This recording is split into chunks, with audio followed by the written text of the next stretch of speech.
Ladies and gentlemen, and everyone watching online, please welcome to the Christmassy, festive, extra special stage, Tom Mason! Hello everyone, and welcome to more festive stand-up. Now, what you're about to see is some excellent festive stand-up, but because you're watching this online, I have to talk about the detail. So, I don't know why, but there was a lot of what is known as noise. And noise is the type of graininess in the image. So, even though it's laugh out loud funny, there is some noise, but I could try to denoise it. You see, when you watch these tutorials online for denoising, I was like, right, you need this paid thing, and I'm not paying for this. Oh yes, but there is a free thing, and you get the free, and you do the free thing, which is a plugin within the software, and you drag it in, and it looks awful now, and it looks amazing. You just turn the knob, turn this bit, and it looks absolutely amazing. And it doesn't. It never looks amazing. It always looks horrendous, and you're like. And it's amazing. You can't do anything about it. You can't fix it. You can't do anything. And you're like, oh, this is really annoying. And then the final product looks awful. And you're like, oh, this is horrendous. But you have a festive amazingness because I can refilm it, but because it's stand-up, I record the audio separate. So I could just use the audio separate, but that wouldn't be fun to look at, would it? Separate audio. Like nothing to look at. And so that's why I'm filming this intro at the beginning, because that you've got something extra special to look at, and you try and use other elements to make sure you're recording right, to make sure you're in frame, to make sure you're not blur it, and you can't do anything about it because then that noise disappears. Why? Who knows? It's going to be something fixable, and knowing my luck, it is probably fixable. I'll just have to trial and error, basically, and that'll be it. So, trying to watch the tutorial, but you watch them like, hello, welcome to the tutorial. If you watch my other tutorial, then this one will make sense. And you've just googled it, and it wanted you to watch another one first, and you watch the other one, and you're like, it will work better if it's paid, and you're like, no, I'm not paying 100 quid just to get an effect that probably won't work. I'm not spending $5,000 on an event that probably won't work. Please could you buy this? And I went, no. I'll refilm it many times as I like to get it working. So yeah, I'm not playing that game, and no one ever wants to play that game because it's not a game worth playing. Yes, this software, and then you Google, oh, here's a really good software, it's free, and you sign up to it. Oh, it's actually free for 25 seconds, and you have to pay money. Like, no, I'm not paying monthly money. No! What are they like? These tutorials?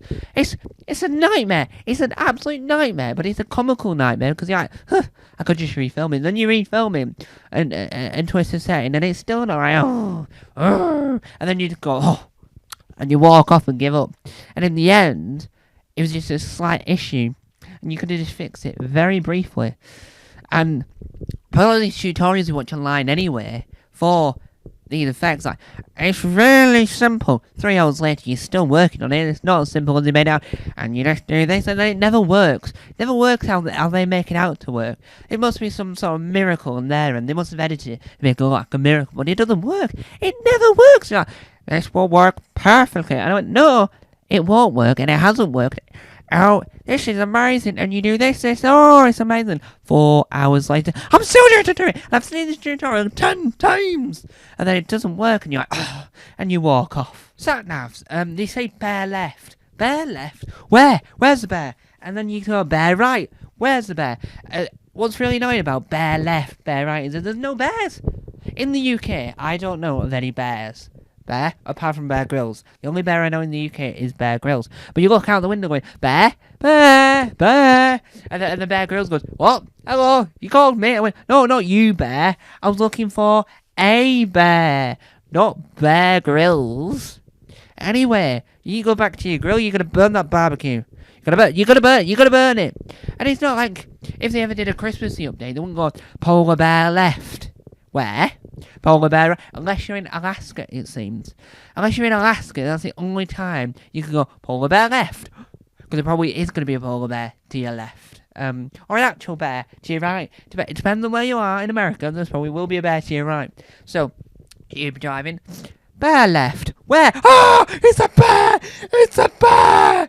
Or polar bear left. Oh, it's very festive. I'm in the Christmassy mood for dancing, yeah. And then bear left. Nice polar bear right. And you'll be driving. Ooh! And you'll be freaked out, but also joyous at the same time. And when you're watching, there's a film called Nativity 2. Danger in the Manger that you might hear more about later on. And there's a bit in it where he goes, jingle those bells, if you love elves, jingle those bells. And I'm thinking, first of all, where am I getting these bells from? I'm not a bell ringer. Bing! Bing! And bell ringers have bells. That's why they're called bell ringers. Because they might not own bells. Depends on what type of bells you're using for bell ringing. Because certain bells are for certain people. So if you have a mare, hear ye, hear ye, hear ye, it's Christmas Eve. Hear ye, hear ye, 9 days till Christmas. Sounds like one of those town criers out of the 2000 version of The Grinch Who Stole Christmas. Hear ye, members of Whoville, come and enjoy this Christmas time. Jingle bells, because we love elves. We also love reindeer, Santa, and we also like Mrs. Claus, Santa's husband. Santa's husband, that would be a different question because that is a mistake. Ding! Ring those bells, ding dong. And I think that we should be ringing bells all the time. Ring those bells if you love Easter eggs. Ring those bells if you love rain. If we did that, the town crier would I'm out of breath. Whew. The town criers would be, they'd be out of breath. They'd be doing it all the time. And that's the one thing you don't want from a town crier. You don't want them to be out of breath. If they're going, hear ye, it's raining once more. Hear ye, be careful, there might be a flood. Hear ye, hey, whoa, you, hear ye, do not fall. And I think that just become the tiring part of the job. And you don't want that, do you? You don't want someone going, this is so tiring being a mayor or a town crier. Both equally as exhausting, but the town crier has to yell. You have to do Brian Blessed. You have to imagine Brian Blessed being a town crier. This is my Brian Blessed impression. Hear ye, I'm Brian Blessed. That's how you start the impression, right? Ready? Hear ye, I'm Brian Blessed. See, it's a poor impression. And I couldn't tell 4 million stories every 4 million years. Well, you could go on, and if you had like an eccentric life where you fly to the Cancun and met a bear called Steve, or you've flown to the Antarctic and met a polar bear called Paul, which would be an odd name for a polar bear, but it's Christmas time, and Cliff Richard once said, Christmas time, mistletoe and wine, children singing Christian rhymes. Now, if he was singing It's Christmas time, mistletoe and wine, really, would he be going, Christmas time, mistletoe and wine, because he would have drank his wine, but he didn't even have wine in the music video. You just see him with a scarf on, going, he hasn't even got a glass of wine in his hand, so where he's getting that wine from, I don't know. What type of wine? I want to know, Cliff Richard, the singer of Christmas, where are you getting this wine from? So, what type of wine do you specifically want the people that singing this song to imagine you're holding?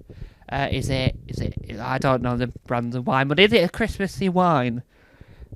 I'm assuming there is a Christmassy wine out there.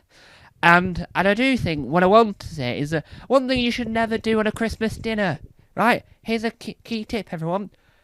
Sausages need to be like a cocktail. Pigs in blankets. If you eat pigs in blanket, we want a cocktail sausage style pigs in blanket, not look like a giant finger. We want it to look like a cocktail sausage because if it looks like a giant finger, you're chewing it for hours, going. and you're thinking, oh, the bacon's run out now, because the bacon strip will be going to you need a cocktail sausage style, and you'll have a merry Christmas. I heard the other week that Noddy Holder, who sang the song, who's famous for "It's Christmas," does that every morning on Christmas Day to his wife, and I just think, wouldn't that not get really repetitive? If you're not just doing it once a year on Christmas Day, if you just did it every day on the run up to Christmas, you just go up to someone's face going, "It's Christmas," and then every time you do it, each person you do it to, you get louder and louder. It's Christmas. You just go up to them. So it's like, say for instance, you're going to meet some of your friends, and you stand in the middle of the group. Imagine like there's a group here, and you go, "It's Christmas," and then you go to your family, go back home to your family, go, "It's Christmas," and someone will go, "Excuse me, it's not Christmas yet. It's nearly Christmas, but it's not Christmas, so you can't technically say it's Christmas when it's only the Christmas period, not actual Christmas itself. So please, pipe down." Because we want you to enjoy the festive period and not be repetitive. And so, repetitive they are, and the more repetitive you are, the more annoying things can get, to be fair.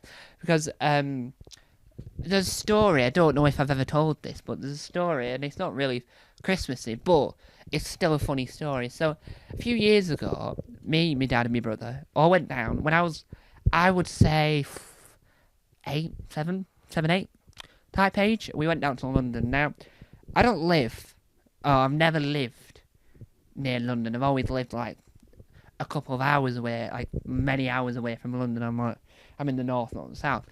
So London was like London, like how Bob Mortimer would say London, or some people would say Londinium, la la la la la. And you think about it, and you look at how amazing London is. Oh, police box, Doctor Who. Oh, red police box. Oh, Big Ben. Oh, the Eiffel Tower. Not the Eiffel Tower, because that's in France. But then you go on the tube. So we went on the tube, and the tube is ram-packed. So I'm small at that point. I'm not that tall now, but I was even smaller. And my brother and my dad are a lot taller than me. Now I'm then. And what happens is we, I just itched my nose. I do apologise. As in, I hit me nose, it should have said. So, we're sat there in the tube, we're stood there. So I'm in front of them, and they're behind, and we're waiting. And then this bloke in front of me does this. And my face is where the bag is. So every time he does that, I go, "Oh!" And every time he goes back, and you could just see the people in the background, my brother and my dad going, and they're laughing because they think it's funny. Without further ado, please enjoy some festive, hope you enjoy my Christmas, some festive stand-up. It might look a little bit noisy in the fact that it's really grainy, but enjoy it nonetheless. Bye! So, the other day, it was the other month, really, it was last month, and I'm outside, pitch black, might I add, and I'm helping, I'm not helping, I'm making sure that we can start this activity, because I'm volunteering somewhere, and I go outside, and I go, you ready? And they go, just give us a minute. So I go, okay. So I try and walk in, I'm running in.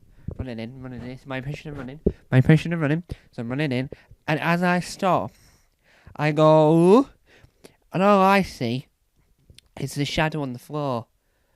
So I'm nearly falling over this shadow, going, oh, and then I look up, and then I nearly fall over the person. But I nearly fell over the shadow. So I went, whoa, I nearly did that. So I went, oh, and then I saw the person and thought, I went, oh, sorry, mate. Sorry. Because I nearly fell over his shadow.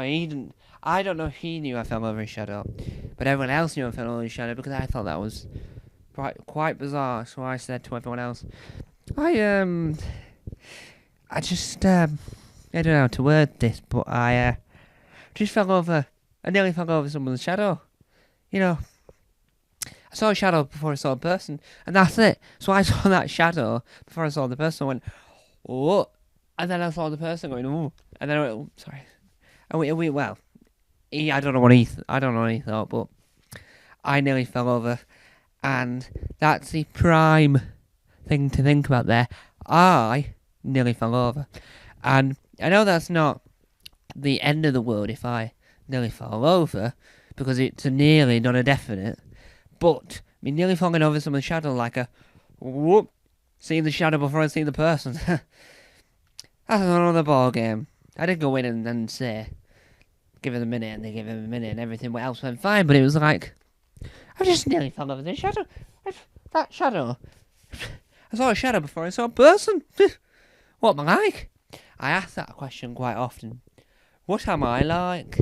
The answer to that question is, well, I think it's evident.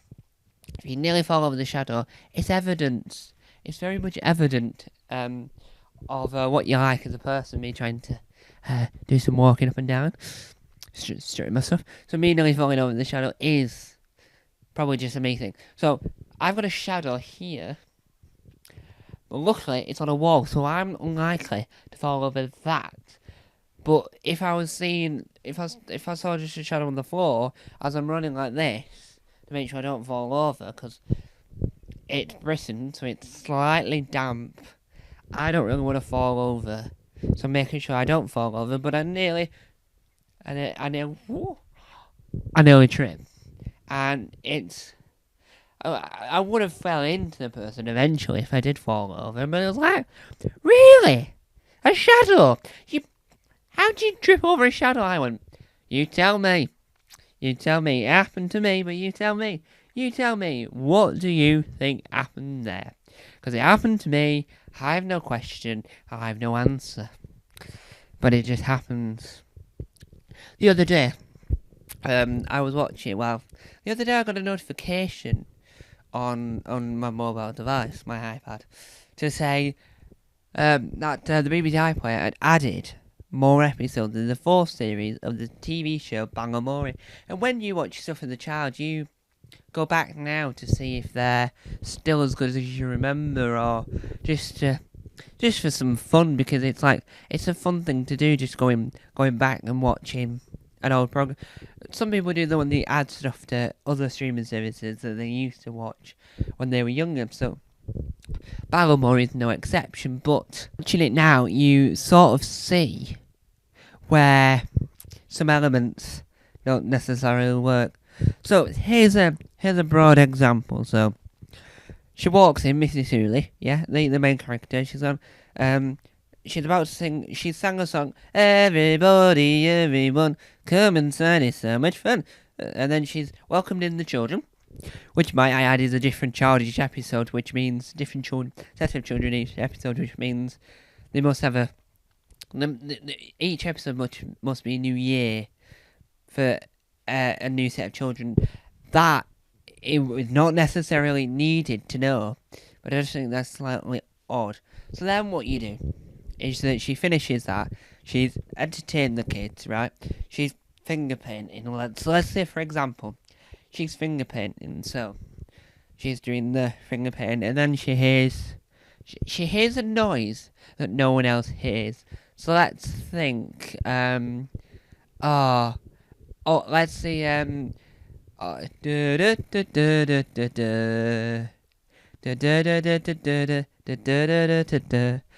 she's hearing this. None of the kids are hearing it because it's not a noise. It's a musical cue. It's like she got super hearing. Can she hear what's going on? Because she keeps forgetting who we are, the audience. Oh, I remember you. Hello, who are you? What? Huh? Oh, I remember you. Yeah, I definitely do remember you.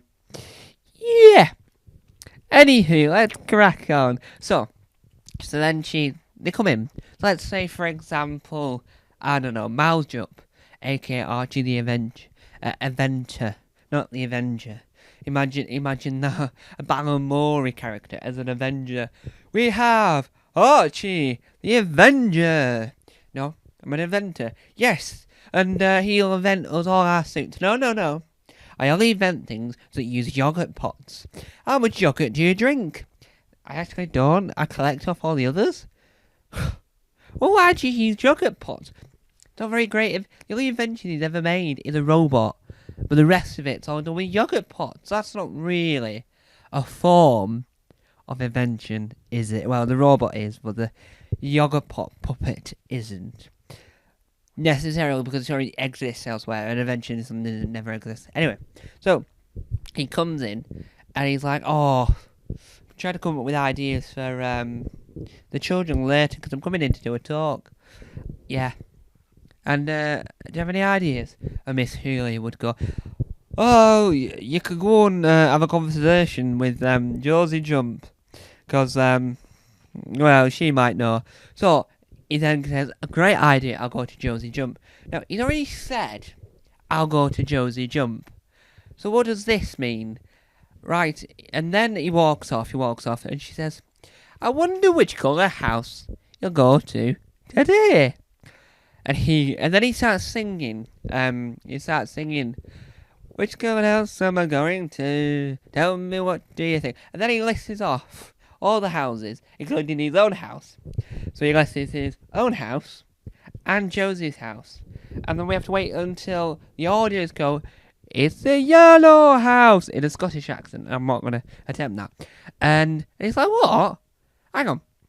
So he didn't know which house he was going to. So he's lived there for years, and he doesn't know which colour house Josie Jump lives at, and he doesn't know that he won't be going to his own house because he's going to Josie's house, and there's not many houses. From the description, from the angle that the camera's facing, there's not many houses to go off. So why does he have to go through the rigmarole of singing a song? This is about all the characters singing a song to him, which house am I going to? When previously he's just told whoever is going to their house. So he's already mentioned that he's going to their house. And then, what's even worse, so Josie Jump, for example, they go, "I'm going to," and they go, "Yellow house." So it's yellow house. And they just walk in. They don't ring a doorbell. They don't knock on. They just walk in. So for Edie McCready, she looks like she lives in a house on a lift because it's got the auto doors that you have to just sort of wave your hand out sometimes to say, "Hello, I'm here. Open the door. Open the door. Open the door. I'm here. I'm here. Open the door. Open the door." And then it eventually opens. But it just walks in. So this is my impression of Archie the Inventor from Bangor, the CBeebies program that is returning. So he walks in. He just walks in. And then she's like pottering about, folding clothes. Oh, he startled me there. And he'll go, "Oh, I'm just so sorry." And the audience like, "Of course he startled. He barged in, didn't knock on the door, didn't ring the doorbell, and didn't ask beforehand if I was allowed to come over." Because what happens if Edie McCready wasn't in? What happens if she was in Skegness? You couldn't write that, and you can argue with that. Trust me, you couldn't. And it's like, what? They're just barging in. Bad enough them not knowing which colour house they're going to, even though they already told the previous person 4 seconds earlier which house they're going to. Even, which coloured house am I going to? Even the red house isn't even a house, it's a shop. So that doesn't even make sense. So it's Christmas time. Mrs. Holmes wine, children singing Christmas rhymes, as Cliff Richard once said. I'm wearing my dazzling Christmas jumper, and that only means one thing. It's the time of the year where you watch Christmas films, and in Britain, and in the last 10-15 years, a film series emerged called Nativity. Nativity 2, Danger in a Manger, Nativity 3, Dude, Where's My Donkey, and Nativity 4, which is called Nativity Rocks. And then, because it was so successful, Nativity 1 became a stage musical, and Nativity Rocks became a stage musical before it became a film. All produced by the same person, and it's all hunky-dory. So the format of these films is, apart from Nativity Rocks, that's got a slightly different format to it, but the first format is putting on a show, doing a competition of some sort where they have to beat Oakmore, which is another school. It's a famous actor playing the teacher. So in Nativity 1, it's Martin Freeman. Nativity 2, it's David Tennant, and Nativity 3 is Martin. Martin. I can't remember his last name. And he, the boat from Remember Him badly.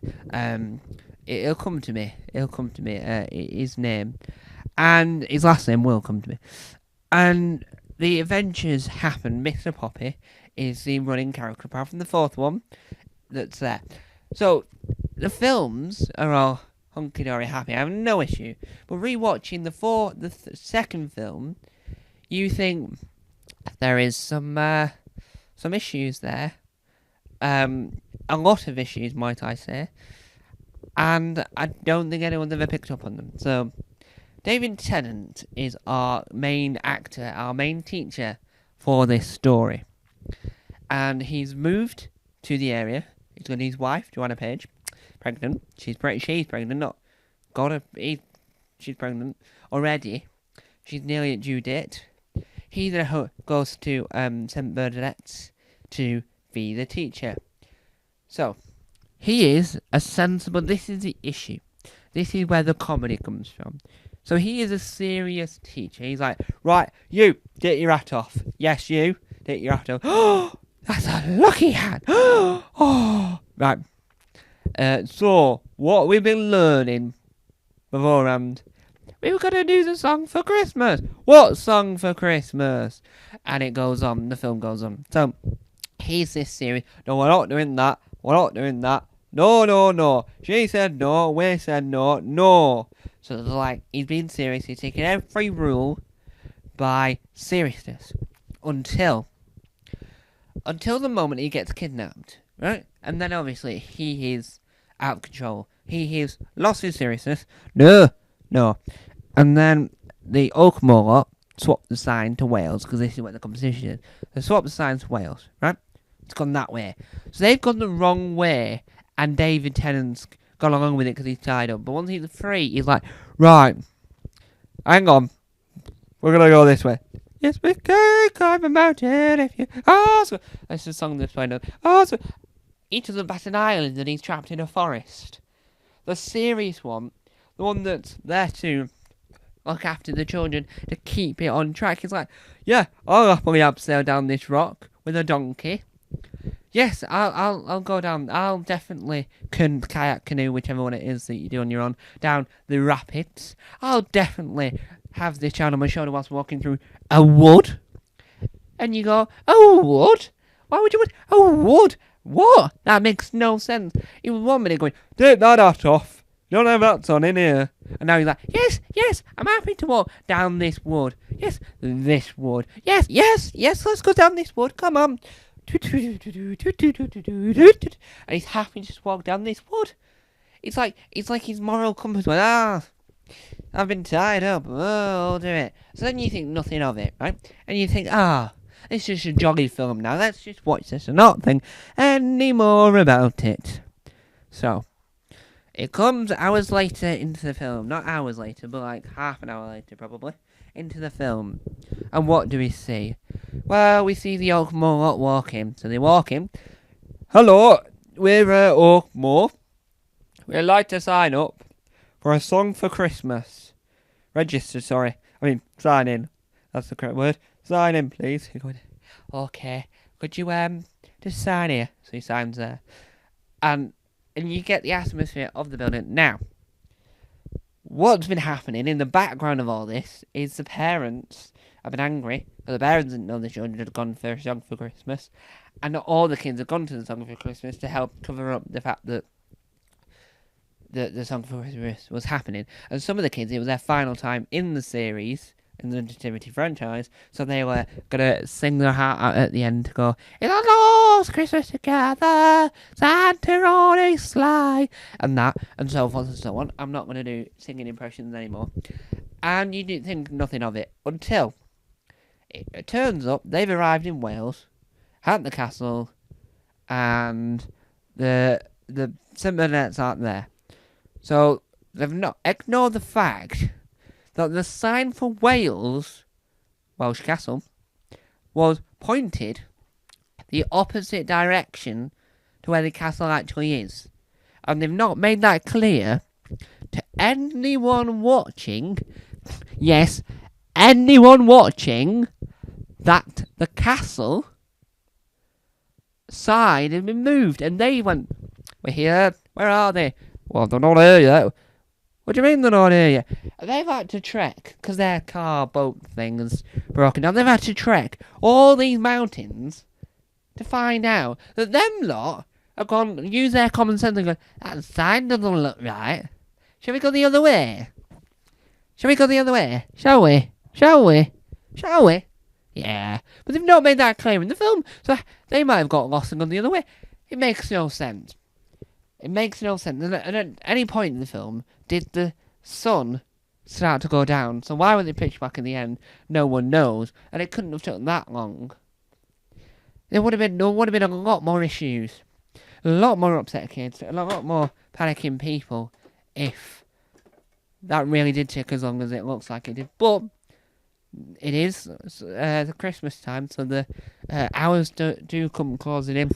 But that little bit of the head teacher, the parents, and then the David Tennant's parent, father / pregnant wife, have just rocked up in Wales. First of all, where they get the helicopter from earlier.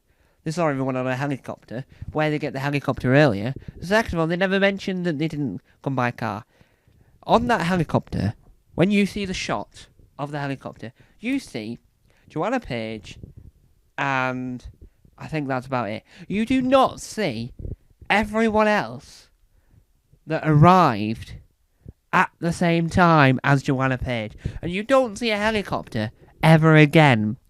And when she comes to the helicopter, it's light. So by the time she gets to Wales, wherever she's put that helicopter, it's dark. And you watch it going, this is the most unrealistic thing possible. Other than the fact that they're all about to sing using auto-tune and not make a song and dance about it. Well, they probably do, actually. And it's like, yes, we can. And it's like, well, how are you supposed to make that look like they're actually singing when you can even hear the auto-tune? I mean, the film is amazing. I love the franchise. All the nativity films are really good, but you've got to think that David Tennant was brought in to that school as a serious teacher, and by the end of it, he's been manipulated to having the attitude of Mr. Poppy, who is a silly character, the comedy foil.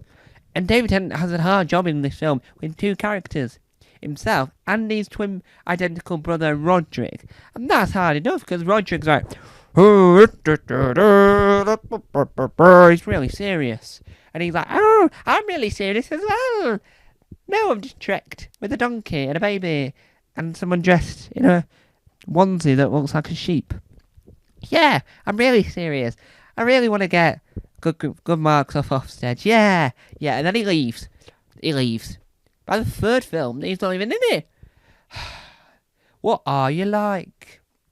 Now, every year on British TV, there is something called the Countryfile calendar. Yes. Now, Countryfile is a programme here in Britain where we talk about the countryside with hosts such as John Craven, Matt Baker, to name two. And every year, they do something called the Countryfile calendar, which is to raise money, obviously. It's a good cause. I haven't got an issue with the cause. Now, what they do that really weirds me out is the way they advertise the Countryfile calendar or the Countryfile hat. So here is my example of an advert for the Countryfile hat. Oh, it's freezing out here. Well, you should buy the Countryfile hat. And he puts a beanie on his head. Here is my impression of the Countryfile calendar. Right, this is a genuine example of something that happened. So, I've got this dog, yeah. He's a sniffer dog, but he's a humane sniffer dog, so he sniffs out rats and mice and those type of creatures to do one thing and one thing only, so I can pick them up and get rid of them, but in a humane, environmentally stable and safe way. But what you don't expect to happen next is this. So we're just going to go over here and sniff this board. So it's showing the viewers an example. Perfectly fine, fair enough. That is what you want from a countryside program. You want examples of what these things do. But what you don't want and you don't expect is what comes next. So, this boat. We have this boat. And it's one of those, your average boats. It's not a speedboat. It's not a yacht. It's not a yacht. It's a normal boat. Row, row, row, row. It's a normal boat. And so, here's what happens. The sniffer down. This is my impression of a sniffer down.